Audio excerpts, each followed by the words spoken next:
السلام عليكم ورحمة الله تعالى وبركاته. نحمده ونصلي على رسوله الكريم أما بعد. فقد قال الله تعالى في كلامه القديم والفرقان المجيد: أعوذ بالله من الشيطان الرجيم. بسم الله الرحمن الرحيم. والذين آمنوا وعملوا الصالحات في روضات الجنات. صدق الله العلي العظيم. الصلاة والسلام عليك يا سيدي يا رسول الله.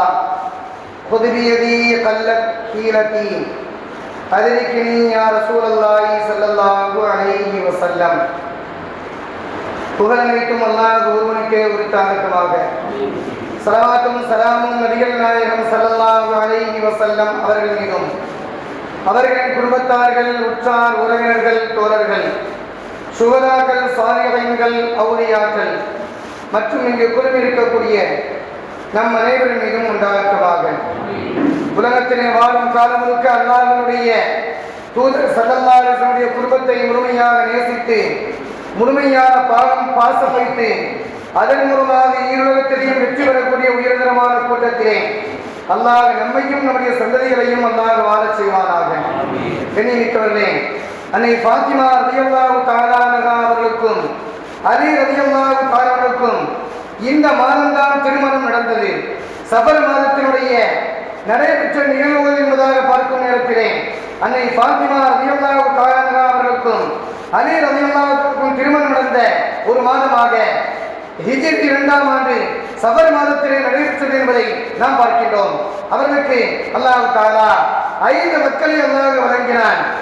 ஹசன், ஹுசைன், முஹ்சின், உம்மு Kulthum, Zainab என்று சொல்லக்கூடிய 5 மக்களை அல்லாஹ் வழங்கினான். 3 ஆண் குழந்தைகளையும் 2 பெண் குழந்தைகளையும் அல்லாஹ் வழங்கினான். அந்த 2 பெண் குழந்தைகளே உம்மு குல்தூம் என்று பெயர் பெற்ற அந்த பெயரை பெற்ற அந்த பெண் குழந்தையை உமர் ரலியல்லாஹு தஆலா பிந்திய காலத்திலே திருமணம் முடித்தார்கள். அவர்கள் மூலமாக ஸைத் என்று சொல்லக்கூடிய ஆண் குழந்தை பிறந்தது என்ற வரலாறை பார்க்கின்றோம். கண்ணியமிக்கவர்களே, முன்னால் வாழ்ந்த நம்முடைய முன்னோர்கள் அவருடைய பெயரை நினைவாக வைக்கலாம் என்பதற்கு ஆதாரமாக அன்னை ஃபாத்திமா ரலியல்லாஹு தஆலா தன்னுடைய பெண் மக்களுக்கு தன்னுடைய இறந்துவிட்ட சகோதரிகள் அவருடைய பெயரை வைத்திருக்கிறார்கள். எனவே நல்ல பெயராக இருந்தால், அர்த்தமுள்ள பெயராக இருந்தால் அந்த பெயரை தன்னுடைய வாரிசுகளுக்கு வைக்க வேண்டும். அப்படி வைப்பதன் மூலமாக குடும்பத்தினுடைய பாரம்பரியத்தை நினைத்து பார்க்கக்கூடிய தன்மைகள் ஏற்படும் என்பதை எடுத்துக்காட்டாக அன்னை ஃபாத்திமா ரலியல்லாஹு தஆலா தன்னுடைய பெண் மக்களுக்கு உம்மு குல்தூம், ஸைனப் என்று சொல்லக்கூடிய அந்த பெயரை வைத்திருக்கிறார்கள் என்ற செய்திகளை பார்க்கின்றோம். அன்னை ஃபாத்திமா ரலியல்லாஹு தஆலா அவர்கள் வீட்டிலே வயது வந்து இருக்கும் நேரத்திலே பலவிதமான ஆண்கள் வருகின்றார்கள், பல சஹாபாக்கள் வருகின்றார்கள், போட்டி போடுகின்றார்கள். பெருமானார் ஸல்லல்லாஹு அலைஹி வஸல்லம் அந்த திருமகனாரை நாம் திருமணம் முடிக்க வேண்டும் என்பதற்காக பலர் வந்து கேட்கிறார்கள். ஆனால் நபிகள் நாயகம் ஸல்லல்லாஹு அலைஹி வஸல்லம் அவர்கள் அமைதியாக இருந்து வருகிறார்கள். யாருக்கும் இந்த பதிலையும் சொல்லவில்லை. ஆனால் ஒரு கட்டத்திலே அலி ரலியல்லாஹு தன்னுடைய அடிமையால் பணியால் சொல்கின்றார், அலி அவர்களே, நீங்கள் பெருமானார் ஸல்லல்லாஹு அலைஹி வஸல்லம் சமூகத்திற்கு சென்று பெண் கேட்கலாமே என்பதாக சொல்ல அலி ரலியல்லாஹு சொல்கிறார்கள், எனக்கு என்ன தகுதி இருக்கிறது, நான் கேட்கும் அளவுக்குள்ள தகுதியை நான் பெறவில்லை என்பதாக அவர்கள் சொல்லுகின்றார்கள். தகுதி இருக்கின்றதோ இல்லையோ தெரியவில்லை, நீங்கள் கேட்டு பாருங்கள், பெருமானார் ஸல்லல்லாஹு அலைஹி வஸல்லம் அவர்கள் விரும்பினால் மனமெடுத்து தருவார்கள் என்பதாக அந்த அடிமையை சொல்ல அலி ரலியல்லாஹு தஆலா பெருமானார் ஸல்லல்லாஹு அலைஹி வஸல்லம் சமூகத்திற்கு வருகின்றார்கள். வந்தவர்கள் யா ரசூலல்லாஹ் என்பதாக அழைக்கின்றார்களே தவிர ஒன்றும் பேசுவதற்கான வாய் வரவில்லை, பேசுவதற்கான சந்தர்ப்பம் அமையவில்லை. ஆனால் உள்ளம் நிறைய அன்னை ஃபாத்திமா ரலியல்லாஹு அன்ஹா திருமணம் முடிக்க வேண்டும் என்ற அந்த எண்ணம் இருக்கிறது. அந்த வார்த்தையை வெளிப்படுத்துவதற்கான சந்தர்ப்பம் அமையவில்லை. 3 தடவை அழைக்கின்றார்கள். அந்த 3 தடவையிலே பெருமானார் ஸல்லல்லாஹு அலைஹி வஸல்லம் அழைக்கின்றார்களே தவிர எந்த பதிலையும் சொல்லாமல் அமர்ந்திருக்கிறார்கள். நபிகள் நாயகம் ஸல்லல்லாஹு அலைஹி வஸல்லம் அவர்கள் உடனடியாக கேட்கிறார்கள், அலி அவர்களே, உங்களுக்கு என்ன தேவை இருக்கிறது, என்ன கேட்பதற்காக வந்தீர்கள் என்பதாக கேட்க அலி ரலியல்லாஹு அவர்கள் அமைதியாக அமர்ந்திருக்க நபிகள் நாயகம் ஸல்லல்லாஹு அலைஹி வஸல்லம் அவர்கள் இவருடைய மகனாரை மனமுடிப்பதற்காக கேட்க வந்தீர்களோ என்பதாக கேட்கிறார்கள். ஆம் என்பதாக சைக்கிளை மூலமாக சொல்ல அல்லாஹ் விளக்கச் செய்வானாக இந்த வார்த்தையை சொல்லிவிட்டு பெருமானார் ஸல்லல்லாஹு அலைஹி வஸல்லம் அவர்கள் கேட்கிறார்கள், அலி அவர்களே, தோழர்களே, மகனை கொடுப்பதற்காக உங்களிடத்தில் என்ன வைத்திருக்கிறீர்கள் என்பதாக கேட்கிறார்கள். அன்னை அலி அவர்கள் உடனடியாக சொல்கின்றார்கள், யா ரசூலல்லாஹ், ஒன்றுமே கிடையாது யா ரசூலல்லாஹ் என்ற பதிலை சொல்ல நபிகள் நாயகம் ஸல்லல்லாஹு அலைஹி அவர்கள், அப்படியானால் உங்களிடத்திலே ஒரு உருக்கு சட்டை ஒரு போர்க்களத்திலே அன்பளிப்பாக வழங்கப்பட்டதல்லவா, அது இருக்கிறதா என்பதாக கேட்கிறார்கள். ஆம் யா ரசூலல்லாஹ், அந்த உருக்கு சட்டை என்னிடத்திலே இருக்கிறது. அந்த உருக்கு சட்டையை விற்றால் 400 திர்ஹம் கூட தேடாது என்பதாக அலி ரலியல்லாஹு அவர்கள் பதிலாக சொல்ல நபிகள் நாயகம் ஸல்லல்லாஹு அலைஹி அவர்கள், பரவாயில்லை, அந்த உருக்கு சட்டையை எடுத்து வாருங்கள் என்பதாக எடுத்து வர சொல்கின்றார்கள். எடுத்து வந்ததற்கு பின்பாக பெருமானார் ஸல்லல்லாஹு அலைஹி அவர்கள் தன்னுடைய மகளாரிடத்திலே இந்த உருக்கு சட்டையை கொடுத்து சொல்கின்றார்கள். இந்த உருக்கு சட்டையை அலி ரலியல்லாஹு அவர்கள் மகளாக கொடுத்திருக்கின்றார்கள். உன்னை திருமணம் முடிப்பதற்கு அவர்கள் கேட்டிருக்கின்றார்கள். எனவே இந்த உருக்கு சட்டையை நான் மகளாக பெற்று உனக்கு திருமணம் முடித்து வைக்கின்றேன் என்ற வார்த்தையை பெருமானார் ஸல்லல்லாஹு அலைஹி அவர்கள் சொல்லிவிடக்கூடிய அந்த செய்திகளை பார்க்கின்றோம்.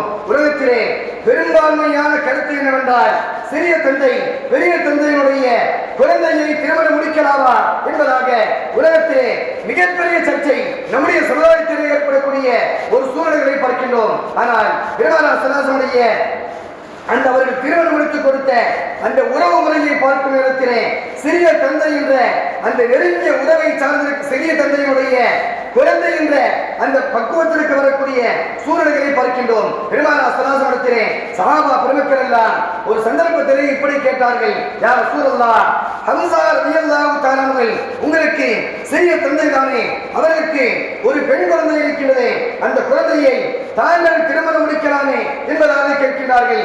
அப்படி கேட்கும் நேரத்திலே பெருமானார் ஸல்லல்லாஹு அலைஹி அவர்கள் ஒரு பதிலை சொல்கின்றார்கள், தோழர்களே, நானும் ஹம்ஸா ரலியல்லாஹு தஆலா என்னுடைய சிறிய தந்தையும் ஒரே பெண்ணிடத்திலே பால் குடித்திருக்கின்றோம்.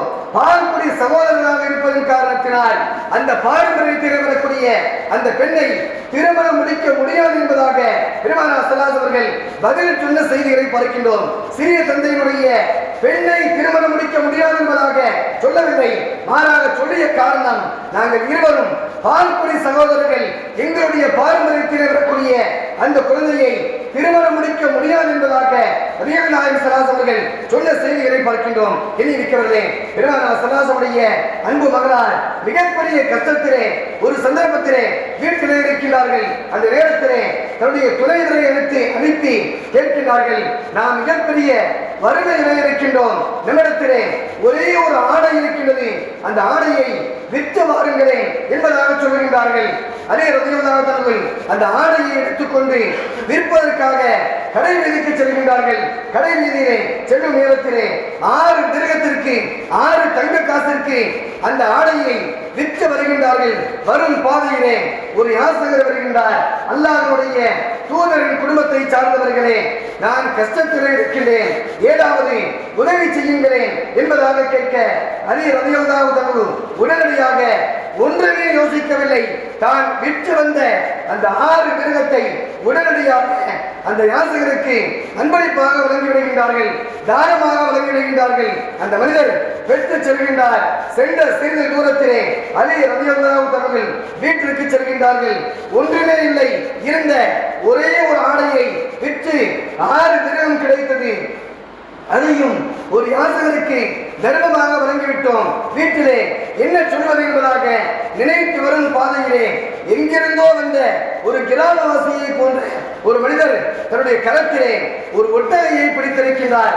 அந்த ஒட்டகையை பிடித்த அவர் அலி ரலியல்லாஹு பார்த்து கேட்கிறார், இந்த ஒட்டகையை விலைக்கு வாங்குகின்றீர்களா என்பதாக கேட்க, இடத்திலே ஒன்றுமே கிடையாது, நான் எப்படி வாங்குவது என்பதாக அலி ரலியல்லாஹு பதிலாக சொல்ல, அந்த கிராமவாசியை போன்ற உருவத்திலே வந்து அந்த மனிதர் உடனடியாக சொல்கின்றார், எனக்கு பொருளாதாரம் தேவையில்லை, அவகாசம் தருகின்றேன், சில மணி நேரங்களுக்கு பின்பாக சில தினங்களுக்கு பின்பாக இந்த ஒட்டகை விற்றதற்கு பின்பாக எனக்கு பணமாக வழங்குங்கள் என்பதாக அந்த வந்த மனிதர் சொல்ல, அலி ரலியல்லாஹு அந்த ஒட்டகையை வாங்குகின்றார்கள். அப்படியே செல்லும் நேரத்திலே வழியிலே இன்னொரு மனிதர் குறுக்கிடுகின்றார், இந்த ஒட்டகையை விற்கின்றீர்களா என்பதாக கேட்க நான் ஒட்டகையை 100 மிருகத்திற்கு வாங்கியிருக்கின்றேன். ஆனால் வாங்கிய மனிதருக்கு நான் எந்த பொருளாதாரத்தையும் கொடுக்கவில்லை. அப்படி இருக்கும் நிலையிலே நான் எப்படி விற்பது என்பதாக கேட்கின்றார்கள். அப்படியானால் நீங்கள் விற்றால் அந்த பொருளாதாரத்தை அவருக்கு வழங்குவீர்களா என்பதாக அந்த மனிதர் கேட்க, ஆம் நிச்சயமாக கொடுப்பேன் என்பதாக சொல்லிவிட அந்த மனிதர் கேட்கின்றார், எவ்வளவு கிரயத்திற்கு இந்த ஒட்டகத்தை விற்பீர்கள் என்பதாக கேட்க, 100 திரகம் என்பதாக அலி ரலியல்லாஹு அந்த மனிதர் எந்த கிரயத்திற்கு விற்றார்களோ அதே பொருளாதாரத்தை சொல்ல வந்த மனிதர் சொல்கின்றார், இல்லை இல்லை 160 மிருகங்களை நான் இதற்காக தருகின்றேன். நீங்கள் 60 மிருகத்தை லாபமாக வைத்துக் கொள்ளுங்கள். 100 மிருகத்தை யாரிடத்திலே ஒட்டகையை வாங்கினீர்களோ அவரிடத்திலே கொடுத்து விடுங்கள் என்பதாக சொல்ல அலி ரலியல்லாஹு அப்படியே சென்று கொண்டிருக்கிறார்கள். சில தூரம் சென்றதற்கு பின்பாக யார் ஒட்டகையை விற்றாரோ அந்த மனிதர் வருகின்றார். வந்து கேட்கின்றார், ஒட்டகையை எங்கே என்பதாக கேட்க, ஒட்டகையை விற்றுவிட்டேன். அப்படியானால் எனக்கு தர வேண்டிய பொருளாதாரத்தை தாருங்கள் என்பதாக கேட்க 100 மிருகத்தை அலி ரலியல்லாஹு கொடுத்து விடுகின்றார்கள். கொடுத்துவிட்டு 60 மிருகத்தை லாபமாக பெற்று வீட்டிற்கு செல்கின்றார்கள். அன்னை ஃபாத்திமா ரலியல்லாஹு தஆலா அன்ஹா அவர்கள் என்ன ஆனது என்பதாக கேட்க, ஆடையை விற்றேன், அதற்குரிய அந்த தொகையை 6 மிருகமாக 6 தங்க காசாக நான் பெற்றேன். வரும் வழியிலே ஒரு ஏழை என்றார், தான தர்மம் கேட்டார், அவருக்கு வழங்கிவிட்டேன். வரும் பாதையிலே ஒட்டகையை ஒருவர் கொண்டு வந்தார், இடத்திலே வாங்கிக் கொள்ளுமாறு பணித்தார். கிரயம் இல்லை என்பதாக சொல்ல, நீங்கள் வைத்துக் கொள்ளுங்கள், எப்போது கிடைக்குமோ கொடுங்கள் என்பதாக சொன்னார். அதை வாங்கி வந்தேன். வரும் பாதையிலே இன்னொருவர் அந்த ஒட்டகையை பெற்றார்.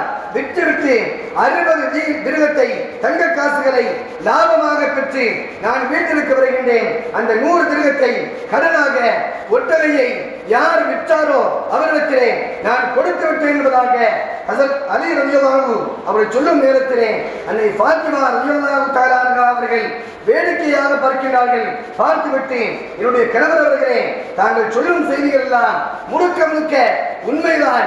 ஆனால் இந்த விஷயத்திலே இது ஹலாலா ஹராமா என்பது நமக்கு தெரியாது. எனவே இது விஷயத்திலே எனக்கு சில சந்தேகங்கள் இருக்கிறது. பெருமானார் ஸல்லல்லாஹு அலைஹி வஸல்லம் சமூகத்திற்கு செல்லுங்கள், அவரிடத்திலே தெளிவை பெற்று இந்த காசை நாம் செலவழிக்கலாம் என்பதாக கேட்கும் நேரத்திலே சொல்லும் நேரத்திலே அலி ரலியல்லாஹு பெருமானார் ஸல்லல்லாஹு அலைஹி வஸல்லம் சமூகத்திற்கு செல்கின்றார்கள். யா ரசூலல்லாஹ், இப்படி எல்லாம் நடைபெற்றது என்பதாக சொல்லும் நேரத்திலே பெருமானார் ஸல்லல்லாஹு அலைஹி வஸல்லம் சொன்னார்கள், உங்களிடத்திலே ஒட்டகையை விற்றது ஜிப்ராயில் அலைஹிஸ்ஸலாம், உங்களிடத்திலே ஒட்டகையை வாங்கியது மீகாயில் அலைஹிஸ்ஸலாம். 2 மலக்குமார்களுமே மனித தோற்றத்திலே உங்களிடத்திலே வந்திருக்கின்றார்கள்.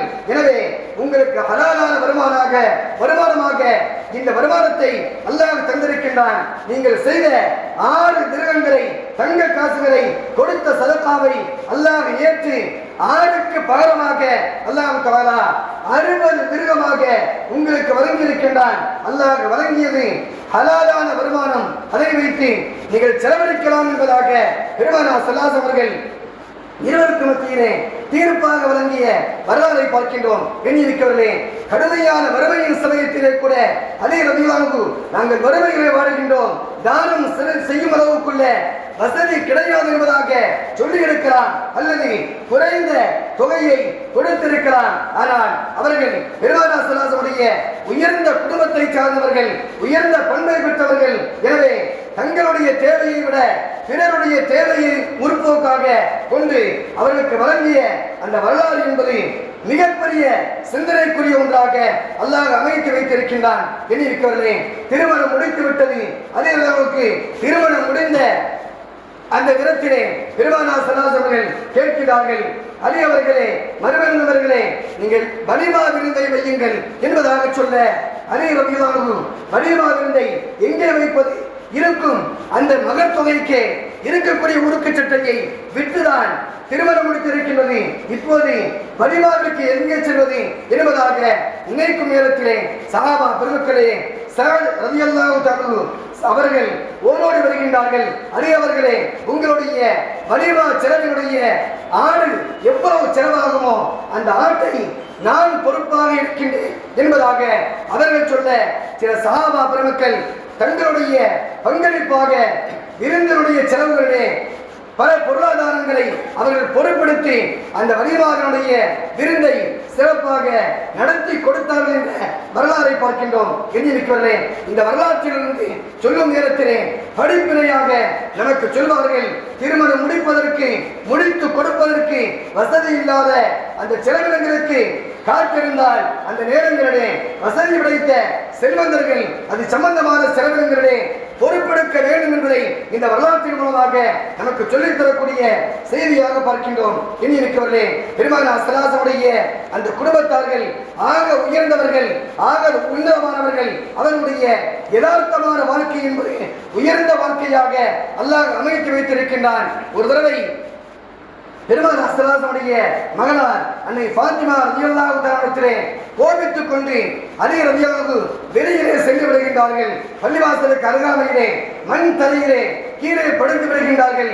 பெருமானார் ஸல்லல்லாஹு அவர்கள் வீட்டிற்கு வருகின்றார்கள். தன்னுடைய மகனாரை பார்ப்பதற்காக வரும் நேரத்திலே வீட்டிலே அலி ரலியல்லாஹு காணவில்லை. பெருமானார் ஸல்லல்லாஹு அவர்கள் கேட்கின்றார்கள், என்னுடைய மகன் அவர்களே மருமகனை எங்கே என்பதாக கேட்க அந்த அம்மையார் சொல்கின்றார்கள், யா ரசூலல்லாஹ், எனக்கும் உடைய மருமகனுக்கும் மத்தியிலே சில வாதங்கள் நடைபெற்றது. வாக்குவாதத்தின் காரணத்தினால், சண்டை வந்ததன் காரணத்தினால் கோபித்துக் கொண்டு பள்ளிவாசலுக்கு சென்று விட்டார்கள் என்பதாக சொல்ல பெருமானார் ஸல்லல்லாஹு அவர்கள் மருமகனை தேடி செல்கின்றார்கள். பள்ளிவாசலுக்கு அருகாமையிலே மண் தரையிலே படுத்திருக்கின்றார்கள். படுத்திருந்த மருமகனை பெருமானார் ஸல்லல்லாஹு அவர்கள் எழுப்புகின்றார்கள்.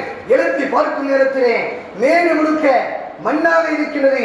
பெருமானார் ஸல்லல்லாஹு அவர்கள், யா அபா துராப், மண்ணின் மைந்தரே, உடல் முழுக்க மண்ணாக இருப்பதன் காரணத்தினால், யா அபா துராப், மண்ணின் மைந்தரே, உடல் முழுக்க மண்ணாக ஒட்டி இருக்கின்றதே என்பதாக சொல்லி பெருமானார் ஸல்லல்லாஹு அவர்கள் அந்த மண்ணை தட்டியவாறு வீட்டிற்கு அழைத்து வந்தார்கள் என்ற வரலாறை பார்க்கின்றோம். எனவேதான் அலிகளுடைய பட்ட பெயர்களிலே ஒரு பெயர் அபா துராப் என்று சொல்லக்கூடிய இந்த பெயரை சொன்னால் அவர்கள் சந்தோஷப்படுவார்கள். காரணம், பெருமானார் ஸல்லல்லாஹு அவர்கள் அந்த பெயரை தனக்கு வைத்திருக்கின்றார்கள் என்ற காரணத்தினால் மகிழ்ச்சி அடைவார்கள் என்ற வரலாறை பார்க்கின்றோம். எண்ணிருக்கிறவர்களே, பெருமானார் ஸல்லல்லாஹு அவர்கள் வீட்டிற்கு அழைத்து வருகின்றார்கள்.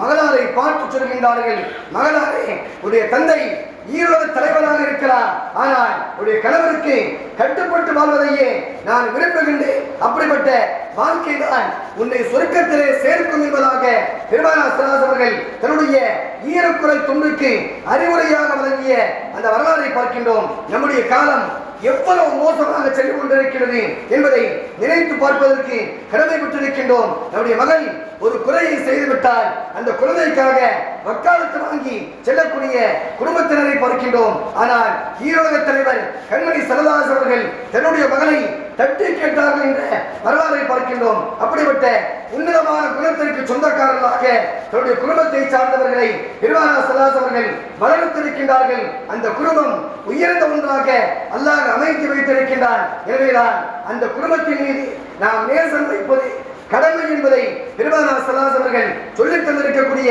செய்திகளை பார்க்கின்றோம். அந்த உன்னதமான உயர்ந்த குடும்பத்தை பிரியம் வைத்து அதன் மூலமாக ஈரோகத்தினுடைய நர்பாக்கியத்தை பெற்று வாழக்கூடிய சீதேவிகளாக அல்லாஹ் நம்மையும் நம்முடைய சந்ததிகளையும் அல்லாஹ் வாழச் செய்வானாக. அந்த குடும்பத்தை பகைத்துக் கொள்ளக்கூடிய அந்த தீமையான கூட்டத்தை விட்டும் அல்லாஹ் நம்மையும் நம்முடைய சமூகத்தையும் அல்லாஹ் பாதுகாத்து அன்புரிவானாக. பெருமானார் ஸல்லல்லாஹு அலைஹி ஷஃபாஅத்தையும் அவருடைய ஜியாரத்தையும் பெற்று வாழக்கூடிய சீதேவிகளாக அல்லாஹ் நம்மையும் நம்முடைய சந்ததிகளையும் அல்லாஹ் வாழச் செய்வானாக. வாஆகிர் தஅவானா அல்ஹம்துலில்லாஹி ரப்பில் ஆலமீன். அஸ்ஸலாமு அலைக்கும் வரஹ்மத்துல்லாஹி வபரகாத்துஹு.